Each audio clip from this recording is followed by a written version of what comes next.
There's just something so alluring about a pinball table that just seems so surreal.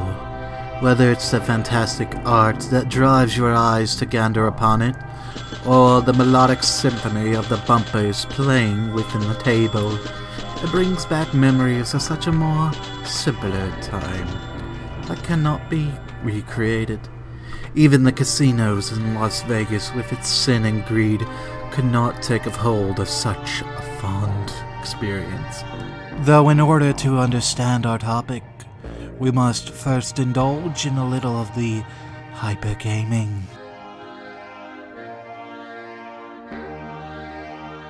That's actually pretty good.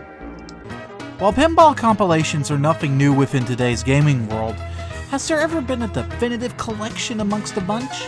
Well, I would like to say that this title is getting pretty close to that, and that is the Pinball Arcade, which you can find on a majority of modern consoles, as well as mobile devices too.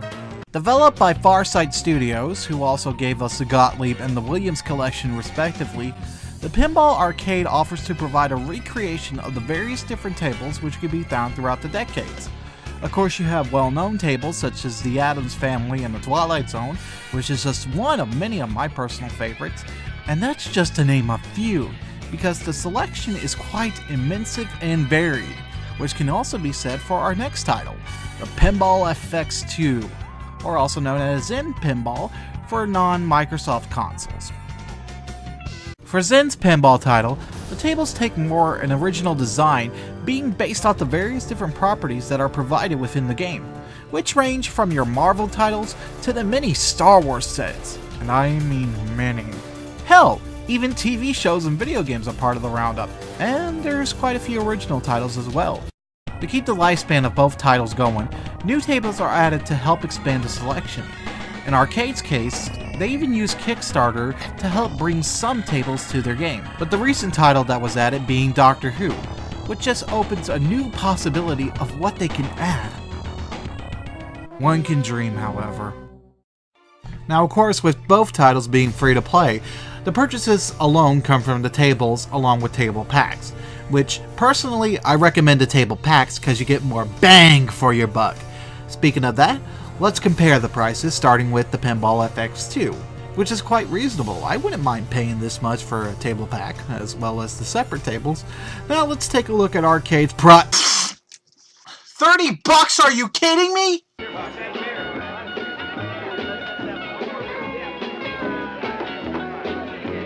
Sorry about that. We're back. Yeah, I would definitely wait for a sale to get the table packs. Trust me, your wallet will thank you. Now let's talk about the presentation, starting with Pinball Arcade. The designs for the playing fields are very detailed and easy to look at, not to mention that they include the nooks and crannies which can be found within the tables, such as the Bony Beast from Scared Stiff, or the Gumball Machine from the Twilight Zone table. For audio, the music is quite memorable and easy to listen to. Now what about the more classic tables? Well, I would like to say that they're also fantastic. There's just something so satisfying about hearing the drop targets and the bumpers being hit upon. Not to mention that the voice samples are crisp and clear. Not every game is perfect, I'll admit, and the Pinball Arcade is no exception. I've had a couple of playthroughs where the ball just got stuck, which is just a minor annoyance, but the thing is, it cost me a game in the Black Knight because the call assistant button determined that it wasn't stuck, which was completely false, which just makes me wonder what kind of other quirks does this have, and I'm hoping never to find out.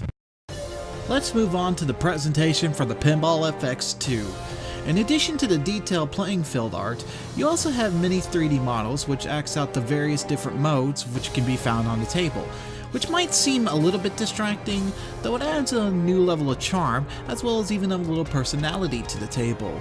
For some of the modes that are found within the tables, they do offer a little bit of variety to help things from getting stale. In the Han Solo Pinball, you're dodging asteroids just like in Empire Strikes Back. For Starfighter Assault, it pays homage to games like Galaga, which is always cool. Music I also found to be pretty good, if not generic for the Marvel titles. Now it's time for a fun fact. If you're familiar with the Mortal Kombat franchise, then keep an ear out when playing these tables: Funhouse and Black Knight. Rudy from Funhouse is voiced by the NetherRealm studio troll himself, Ed Boon, while Steve Ritchie, the voice of Shao Kahn in MK2 and 3, is the voice of the Black Knight, while also having a hand in developing several different tables, such as Terminator 2 Judgment Day and Star Trek The Next Generation. For my final thoughts, I recommend both titles if you're ever feeling the need to quell your hunger for pinball. With the varieties that can be found in both games, in addition to the hours of fun to be provided, you can't go wrong with either, though FX edges out with its more reasonable prices. Though when a sale comes for arcade, don't pass it up. This has been Moviegoer, wishing you all to take care and have a happy gaming.